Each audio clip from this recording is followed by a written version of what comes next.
ایک شخص ایک عورت پر عاشق ہو گیا اور کچھ عرصے بعد اس عورت سے طلب و وصل ہوا۔ یہ عورت نہایت متقی اور پرہیزگار تھی۔ اس عورت نے تمام واقعہ اپنے خاوند کو بتا دیا۔ خاوند نے کہا اب اگر ملے نا تو اسے کہنا کہ 40 دن کی نماز میرے شوہر کے پیچھے بلا ناغہ پڑے، پھر میں تیرا حکم ماننے کے لیے تیار ہوں۔ کچھ دنوں بعد وہ عاشق ملا تو اس عورت نے کہہ دیا، عاشق نے لبیک کہا، کہنے لگا مجھے منظور ہے، اور کمر بستہ ہو کر اس کے خاوند کے پیچھے نمازیں پڑھنی شروع کر دی۔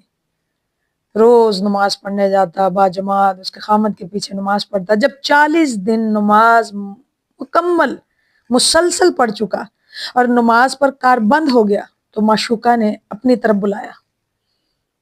اب وہ عورت اسے اپنی طرف بلا رہی ہے تو اس نے کہا اب تیری ضرورت نہیں رہی، اس لیے کہ میں اب تمام گناہوں سے تائب ہو چکا ہوں، اپنے گناہوں سے بیزار ہوں اور اپنے گناہوں سے اللہ کی بارگاہ میں توبہ کر چکا ہوں۔ سبحان اللہ۔ عورت نے جب شوہر کو خبر دی تو اس نے کہا تم نے نہیں سنا اللہ تبارک و تعالیٰ نے کیا فرمایا ہے، ان الصلاۃ تنہی عن الفحشاء والمنکر، نماز بے حیائیوں اور برے کاموں سے روک دیتی ہے، عمل سے زندگی بنتی ہے، جنت بھی جہنم بھی۔